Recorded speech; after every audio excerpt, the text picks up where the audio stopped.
Pemirsa, kita akan bergabung saat ini dengan pakar hukum pidana Asep Iwan Iriawan yang sudah tersambung di sini. Selamat pagi, Kang Asep.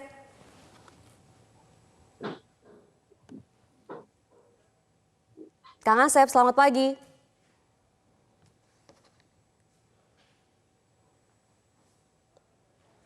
Kang Asep, apakah bisa mendengar suara kami? Sambil kami mencoba kembali menghubungi Kang Asep, kami akan melihat bagaimana suasana terkini di Pengadilan Negeri Jakarta Selatan. Ada gambar terbaru di sini, ini adalah pengamanan dari Pengadilan Negeri Jakarta Selatan.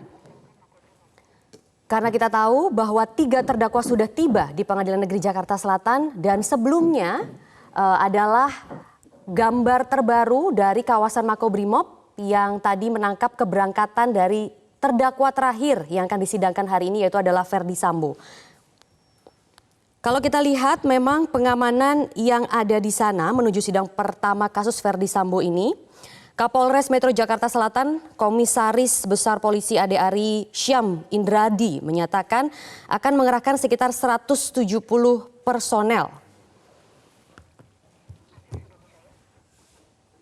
Dan nantinya petugas keamanan juga akan di-backup oleh Polda Metro Jaya. Kita akan coba kembali menghubungi pakar hukum pidana yang sudah bergabung bersama kami di Breaking News Metro TV. Selamat pagi, Kang Asep. Selamat pagi, Maria.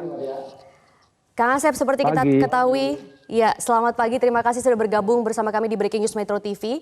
Kang Asep, PN Jaksel ini akhirnya akan menggelar sidang perdana kasus pembunuhan berencana Brigadir J dengan 4 terdakwa, yaitu Ferdy Sambo, Putri Chandrawati, Ricky Rizal, dan juga Kuat Ma'ruf.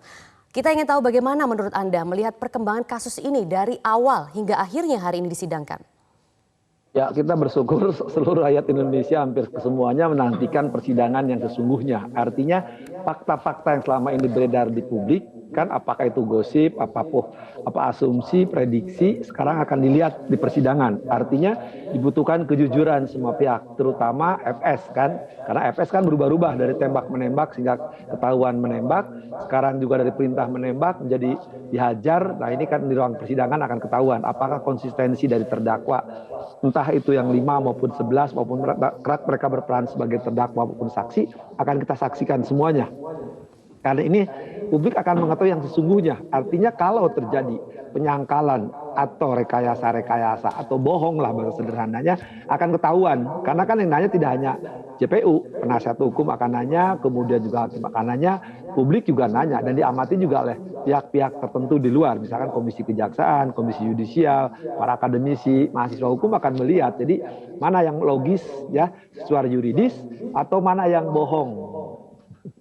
Baik, ya sebelum kita ke sana mengenai fakta-fakta terbaru ya jelang persidangan, karena memang ada kembali ternyata fakta-fakta yang membingungkan begitu. Tapi tentunya akhirnya memang hari ini sidang perdana kembali sudah dilaksanakan. Nah, bagaimana mungkin bisa digambarkan Kang Asep sebenarnya apa yang akan terjadi hari ini untuk publik yang memang awam begitu ya terhadap persidangan, karena nantinya ini kan akan disiarkan secara langsung begitu ya melalui YouTube dari PN Jaksel. Nah, apa sih yang akan berlangsung di sidang hari ini Kang Asep, apa saja yang akan terjadi? Ya, hari ini adalah pemeriksaan terhadap 4 orang terdakwa, yaitu FS, KM, RR, dan PC. Hari ini ada jadwalnya adalah pembacaan surat dakwaan. Jadi hari ini hanya pengenalan, ya mungkin penasihat hukum siapa, JPU-nya siapa, nanti penasihat hukum menyerahkan surat kuasa, apakah mereka adalah pengacara-pengacaranya FS, dan 4 terdakwa itu. Nah, nanti hakim harus membacakan masing-masing dakwaan untuk masing-masing tersebut.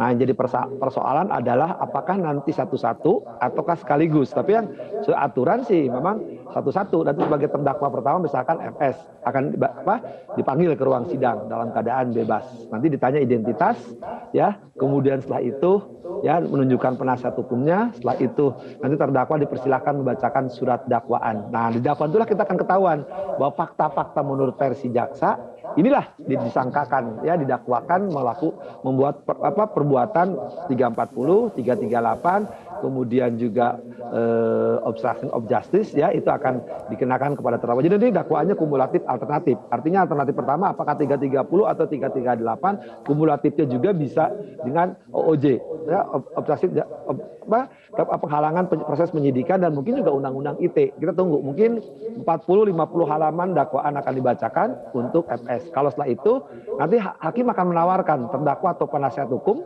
akan mengajukan eksepsi atau keberatan. Nah itu pasti diundur minggu depan. Setelah itu lanjut mungkin KM, RR, dan PC berikutnya masing-masing. Tapi dengan majelis yang sama. Sekali lagi, satu terdakwa, satu majelis. Mereka berdiri sendiri-sendiri, ya. Baik, baik. Untuk khususnya hari ini pembacaan dakwaan, itu menarik ya Kang, karena ada 4 terdakwa dalam satu majelis hakim. Nantinya akan seperti apa itu? Apakah nantinya akan keempatnya, kesemuanya, atau sendiri-sendiri, atau bagaimana? Dan apakah ini cukup ideal, Kang Asep, untuk kondusivitas dari persidangan? Tapi jawabannya mungkin bisa ditahan. Kita harus jeda terlebih dahulu. Pemirsa, jangan kemana-mana. Breaking News Metro TV masih akan kembali untuk Anda. Baik, kita coba akan bertanya pendapat Kang Asep yang juga sudah bergabung di sini. Kang Asep, bagaimana Anda melihat jalannya persidangan nanti khususnya dalam hal pembacaan dakwaan? Biasanya itu bagaimana, Kang? Apakah memang dakwaan ini dibacakan secara keseluruhan atau nantinya bisa dianggap sudah dibacakan? Ya, seharusnya dibacakan seluruhnya, karena nanti kan terdakwa akan ditanya apakah saudara mengerti akan dakwaan tersebut. Kalau nggak mengerti, jaksa harus menjelaskan isi dakwaan tersebut. Nah, kurang lebih tadi perkiraan Pak Nelson betul, kalau 40-50 halaman, katakanlah kurang lebih 1 jam, 1 jam. Nah, berarti kan betul 4 jam. Kalau 4 jam, katakanlah dimulai ini sidangnya jam 10 atau jam 9, ya bisa selesai jam 3 sore tadi kan. Nah, artinya satu-satu harus dijelaskan, karena satu berkas, satu perkara berbeda perannya masing-masing kan. FS entah sebagai aktor intelektual atau yang menyuruh atau yang menganjurkan, kita lihat dengarkan nanti dakwaannya kan. KM membantu atau ikut serta, RR membantu itu peserta, PC juga. Nah, masing-masing berbeda perannya, beda satu berkas, beda satu perkara, walaupun majelisnya sama, tapi harus dianggap satu berkas, ya, satu tersendiri, ya, walaupun berkaitan. Ini perkara di-split, ada perbuatan penyertaan dan iming, tapi perannya berbeda. Maka menurut hukum, karena di-split, ya, sekarang dipisah, persidangannya dianggap satu berkas. Nah, kalau nanti kalau yang perkara yang biasa-biasa, misalkan tidak menarik perhatian publik, ya biasanya dianggap dibacakan, disekaligus-kan. Tapi ini kan publik pengen tahu peran FS itu sebenarnya sebagai apa gitu. Apakah aktor intelektualnya yang menyuruh atau yang menganjurkan? Nah, ini nanti kan kejutan di dakwaan ini, ya, satu itu. Sama juga KM, RR maupun PC. Nah, hari ini akan lihat walaupun cerita semuanya kan dari mulai Magelang, kemudian di Saguling, di TKP. Nah, itu kan rangkaian Magelang, rangkaian Saguling, rangkaian di TKP, itu cerita semuanya sama. Cuman peran masing-masing yang berbeda. Di dakwaan akan diceritakan FS ini atau sebagai nanti aktor intelektual, apakah yang menyuruh atau penganjur, ya. Demikian pula masing-masing, walaupun isinya semua sama, dakwaan itu isinya semua sama, ya, kecuali untuk besok, ya. Tapi yang 4 ini, ya, 3 sama, mungkin si FS ini bisa ditambah undang-undang ITE. Tapi kita lihat lengkapnya nanti dibacakan dakwaannya gimana. Kang Asep menilainya apakah ini cukup ideal untuk 4 terdakwa dalam satu majelis hakim di pembacaan dakwaan kali ini? Ya, betul. Untuk menghindari pertentangan satu dengan yang lainnya adalah bagaimana satu majelis ini menguasai 4 perkara atau 5 perkara yang berkaitan. Supaya apa? Supaya putusan tidak saling bertentangan. Nah, tapi memang dilemanya adalah waktu penyelenggaraan sidang. Sebenarnya itu juga. Nanti FS, ya, sebagai terdakwa saksinya 3, 4, ya 5. Nanti ketika KM jadi terdakwa saksinya itu jadi perputar. Tapi kan ceritanya akan sama. Cuma nanti mungkin yang perbedaan itu kalau sekarang lihat perkembangan FS ini kan berubah-ubah. Dari mulai tembak-menembak jadi penembakan. Kemudian kalau kita nanti lihat pernyataan terakhir dihajar. Tapi mungkin di dakwaan apakah nanti perintah ditembak atau perintah membunuh, kita belum dengar kan. Kita lihat tahawat. Yang kita publik ingin lihat itu konsistensi dari FS. Apakah rekayasa-rekayasa kebohongan-kebohongan ataupun pernyataan-pernyataan baik dari terdakwa sendiri, atau selama ini kan kita dengar penasihat hukum yang baru kan, kita lihat di persidangan gitu kan, satu persatu gitu. Tapi nanti saya pikir yang akan jelas itu justru dari kesaksian di esok, ya, pembacaan dakwaan besok di atau ketika E sebagai terdakwa, si FS, si AM, si RR, kemudian PC sebagai saksi. Nah itu akan menarik di situ nanti. Pastinya gini, pemeriksaan pembuktian ketika pemeriksaan saksi itu yang menarik, dan juga keahlian nanti balistik maupun forensik gitu kan. Bagaimana perbuatan pembunuhan itu dilakukan gitu. Itu yang menarik kan, karena ada perbedaan ketika rekonstruksi. Tapi itu pembuktian yang mungkin kita nunggu esok seminggu 2 minggu lagi gitu kan. Betul. Sebelum kita nanti masuk ke sana tentang fakta-fakta baru yang diungkapkan, nanti juga saya akan bertanya pendapat dari Pak Nelson mengenai ada fakta terbaru begitu yang diungkapkan oleh Verdi Sambo melalui kuasa hukumnya. Tapi saya ingin kembali lagi mengonfirmasi kepada Kang Asep di sini. Apakah memang nantinya pembacaan dakwaan di sidang perdana Verdi Sambo CS dengan 4 terdakwa, kurang lebih nanti dakwaannya itu adalah 45 sampai 50 halaman, ini akan bisa berlangsung secara kondusif begitu ya, dan juga meninggikan asas keadilan sesuai dengan Undang-Undang Nomor 48 Tahun 2009 tentang kekuasaan kehakiman. Ya, pertama persidangan dinyatakan terbuka untuk umum. Kedua, ajas praduga tak bersalah. Ketiga, penghormatan asasi manusia harus dianggap terdakwa ini, terlepas dengan peradilan sudah di media ya. Tapi yang lebih menarik kan ketertiban yang dipimpin oleh majelis. Kedua, keamanan yang diatur oleh kepolisian. Nah ini harus sama-sama kondusif. Kalau nanti di persidangan ya ada tingkah laku, pola ya yang sifatnya mengganggu persidangan, majelis berhak mengusir terdakwa dari ruang sidang. Siapapun sekali lagi, kalau bertingkah laku di ruang sidang tidak kondusif, baik penonton, baik penasihat hukum, termasuk terdakwa bisa dikeluarkan dari ruang sidang. Itu yang pertama. Kedua, nah publik yang sekarang hari pertama ini kan untuk FS pertama, saya kira untuk FS dulu yang dibacakan dakwaan. Pasti ada banyak nih di ruang penonton ini. Karena ruangnya kecil, terbatasan cuma penontonnya cuma ya 50 atau kalau dipaksakan sampai 100 orang, tapi itu kan penonton banyak, media aja banyak. Nah ini kalau nanti kericuhan, entah media yang berebut, nah apakah menunggu dari satu TV pool atau ingin masuk, ya. Nah ini juga memang perlu aparat keamanan menjaga ketertiban. Kalau ketertiban tidak berlangsung, nah bisa ricuh. Tapi kita tidak berharap itu. Saya pikir semua menjaga ketertiban karena kita ingin tahu fakta sebenarnya di ruang sidang, apa yang terjadi sesungguhnya di TKP waktu itu. Baik. Baik, Mbak Maria, terima kasih. Ya, kita juga masih tersambung pemirsa dengan pakar hukum pidana Asep Iwan Iriawan. Kang Asep. Ya, halo. Kang Asep masih bisa mendengar suara saya? Ya. Masih jelas. Baik, Kang Asep, 4 terdakwa ini sudah hadir dan juga tadi ada informasi-informasi terkini dari Pengadilan Negeri Jakarta Selatan, juga ada keterangan terbaru dari Pak Juyamto. Nah, bagaimana Kang Asep melihat suasana terkini atau kondisi terkini di sana? Ya, pertama kita sudah biasa begini kan, kalau sedang menarik perhatian publik banyak, media juga banyak, menonton, dan kita harapkan memang ada ketertiban dalam persidangan. Yang pertama itu. Yang kedua, nah yang menarik misalkan kalau pernyataan dari salah satu penasihat hukum dibacakan pokok-pokoknya itu lebih bagus gitu, kalau disetujui oleh para pihak, kalau disetujui oleh majelis. Tapi pertanyaannya takut nanti dipertanyakan gitu kan, bahwa dakwaan tidak dibacakan keseluruhan.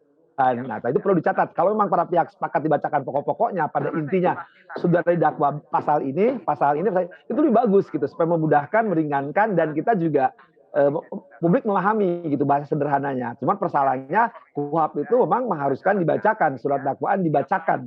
Dan kalau tidak mengerti dijelaskan kepada terdakwa. Itu memang dilemanya kasus hukumnya itu gitu. Satu itu yang pertama. Yang kedua, nah, ini nanti kita lihat karena belum mulai persidangan, itu mungkin akan saya jelaskan ya. Saya akan munculkan pasal ya di Undang-Undang Kehakiman yang memang biasanya dilanggar tuh persidangan. Itu nanti akan tunjukkan. Mudah-mudahan nanti kalau sidang sudah dimulai. Kalau sekarang kita lihat jadwal persidangan, kita tunggu dulu lah 30 menit ini. Tapi nanti kalau sudah jaksa berhadapan dengan PU, kemudian hakim, mungkin akan saya komentari khusus gitu. Kalau suasana sidang udah biasa-biasa yang begini, saya berharap tidak ada apa-apanya gitu. Oke, Kang Asep, memang tadi salah satu kuasa hukum dari pihak Verdi Sambo mengatakan nanti dakwaan tidak perlu dibacakan secara keseluruhan begitu ya. Padahal menurut Anda di KUHP itu memang harus dibacakan bahkan dijelaskan begitu. Nah, bagaimana tanggapan Anda kalau begitu Kang Asep nantinya jika memang tidak dibacakan secara keseluruhan? Apakah itu nanti ideal? Ya, kalau KUHP itu kan legalistik. Jadi pasal 3 mengatakan proses peradilan menggunakan undang-undang ini. Jadi setelah dibacakan, nah ada kata dibacakan ya, atau dan setelah dibacakan nanti JPU menanggapi, artinya harus dibacakan. Tapi kalau para pihak disetujui dan hakim juga menyetujui, ya sudah itu kesepakatan para pihak. Cuma nanti dikhawatirkan di belakang hari ada yang mengungkitkan bahwa dakwaan tidak dibacakan gitu. Itu khawatir tidak dibacakan keseluruhan gitu. Itu juga jadi masalah. Tapi selama ini pengetahuan saya, pengalaman saya, kalau perkara menarik perhatian, emang dibacakan seluruhnya. Jarang dibacakan pokok-pokoknya gitu. Kalau pokok-pokoknya, ya untuk perkara-perkara kecil lah, pencurian dan sebagainya, oke. Misalkan saudara didakwa gini karena halaman juga 1 atau 2 halaman.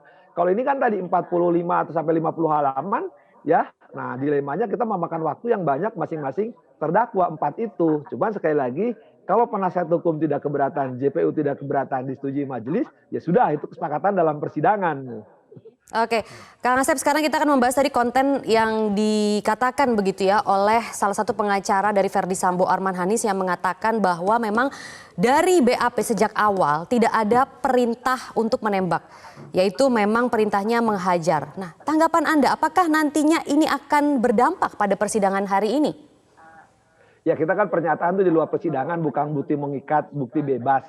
Yang ditanya itu nanti bukan penasihat hukumnya, tapi terdakwanya. Apakah itu gimana, FS itu gimana? Kalau kita lihat dakwaan yang beredar di media massa, kalimatnya kan berani kamu tembak Yosua, katanya. Kalimatnya itu kan, kalau kita beda di media sosial itu Pak, ada dakwaan itu kalimatnya ya justru adalah berani kamu tembak Yosua, siap komandan katanya. Itu kalau kita lihatin dakwaan yang harusnya kita kata-kata, tapi kan itu udah pada beredar tuh di media massa, di media sosial tuh ada dakwaan yang beredar. Justru kalimatnya itu, tapi siapapun terminologinya, siapapun pernyataan itu diuji di pengadilan gitu kan. Mana yang benar gitu kan.